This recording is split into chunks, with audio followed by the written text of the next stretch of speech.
Boa noite, hoje é dia 7 de julho de 2020. Normal é a mãe. Isso não é um xingamento, tá?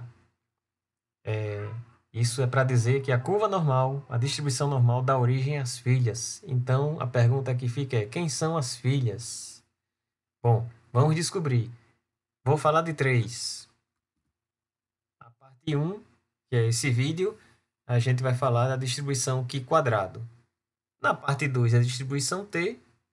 E na parte 3, a distribuição distribuição F de Snedecke. Vamos lá? Então, pessoal, o que é que a gente vai fazer?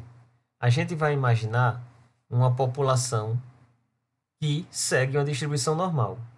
Então, imaginemos que a gente tenha um conjunto de variáveis aleatórias que seguem uma distribuição normal com parâmetros mi e sigma. Ok? Imagine agora que a gente consiga construir, a partir disso, uma variável aleatória independente, né? Então, a gente tem, na verdade, um conjunto de n variáveis aleatórias independentes, z e, tá? Que são construídas a partir das variáveis que vieram da distribuição normal, da população com distribuição normal, aquela população que está aqui em cima que vocês estão vendo, tá? Então, essa aqui, zi, é construída em função das variáveis aleatórias xi.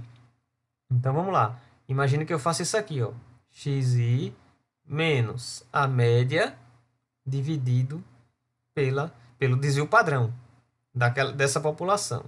Bom, isso aqui segue uma distribuição normal padrão. Média 0, desvio padrão 1. Tá? Então, com I variando de 1 até N maiúsculo. Certo? E essas são variáveis aleatórias independentes. Então, são variáveis aleatórias independentes. Ok? Bom, quando você faz a seguinte operação, eu vou fazer o seguinte aqui, ó.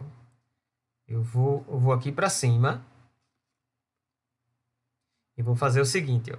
Quando você faz essa operação aqui, ó, de somar o quadrado, né, e variando a somatória variando de 1 até n das variáveis que eu acabei de criar, zi ao quadrado, tá?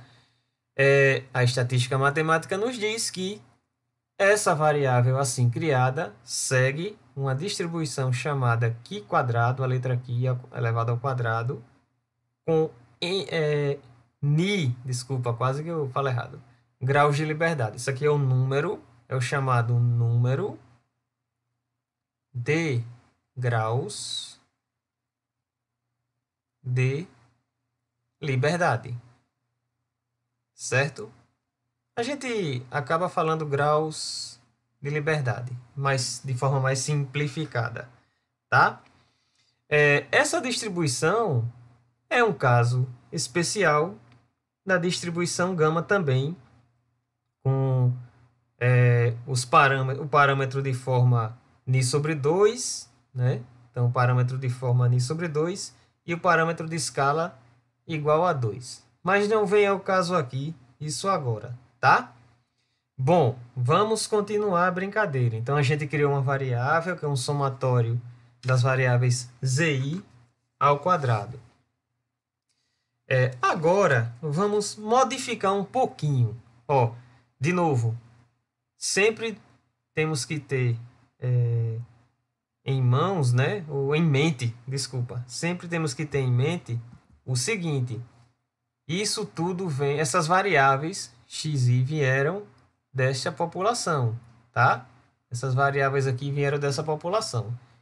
E é uma população normalmente distribuída, conforme vocês podem ver aqui.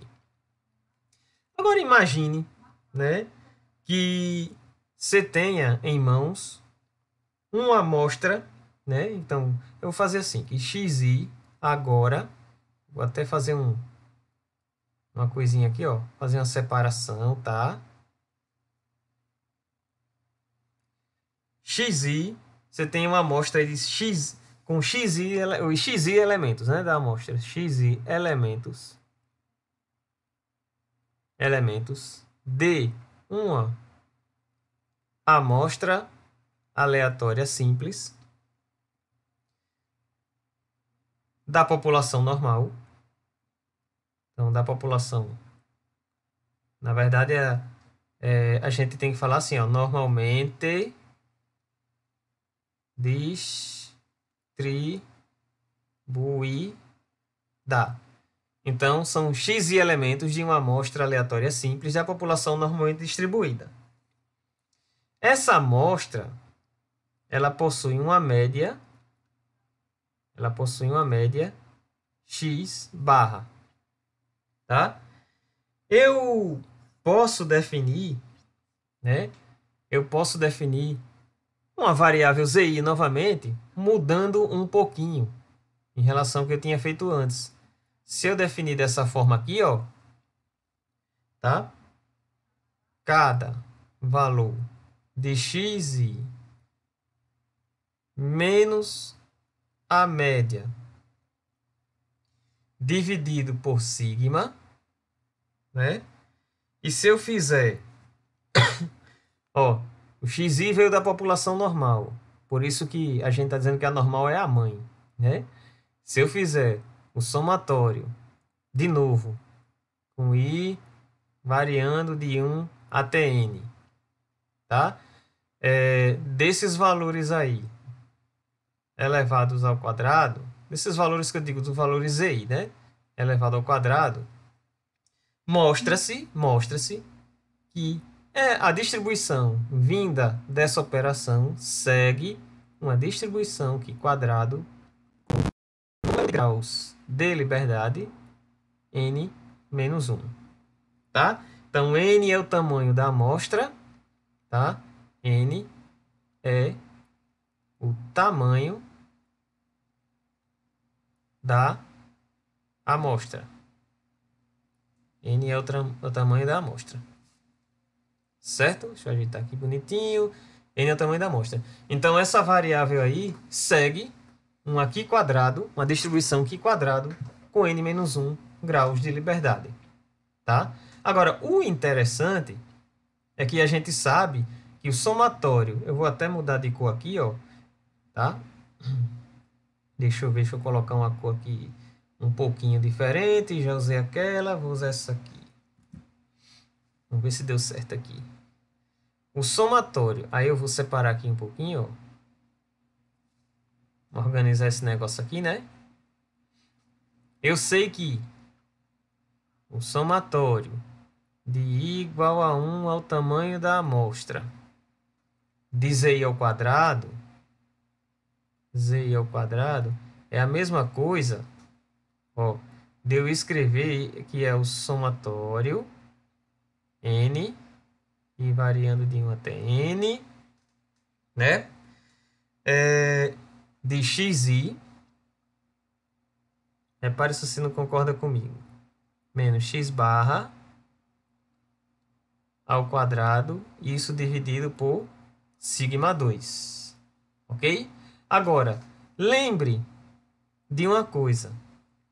Lembra de que aquele desvio padrão amostral da estatística descritiva pode ser escrito como isso aqui, ó, n-1 embaixo, e variando de 1 até n, xi menos x barra ao quadrado, tá?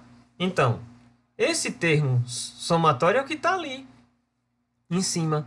Então, de forma que eu tenho o seguinte, tá?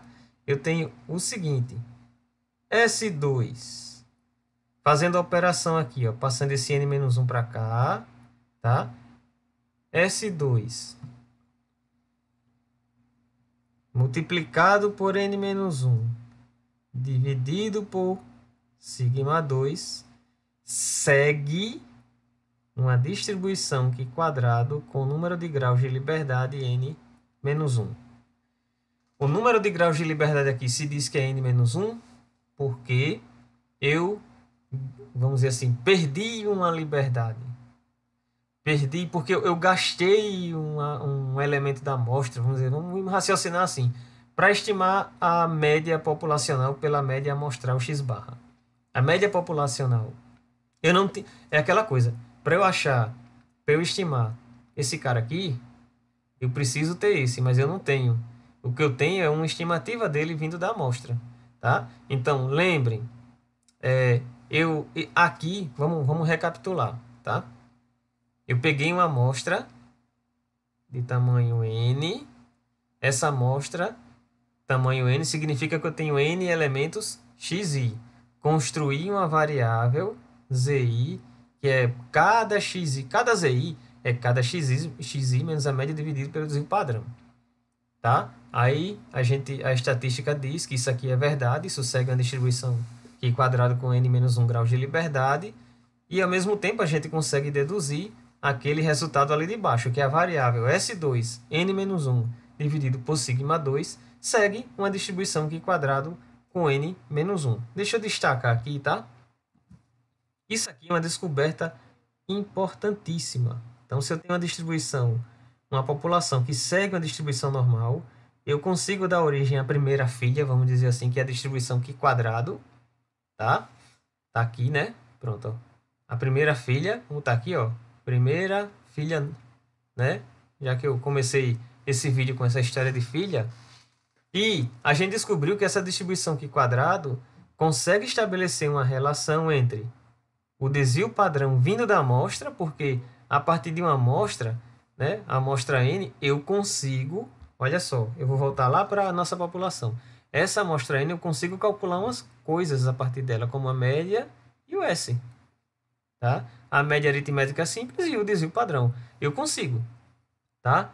E eu consigo relacionar esse desvio padrão amostral com o desvio padrão da população, imaginando que eu conheça. Tá? Mas, enfim, isso é uma discussão posterior.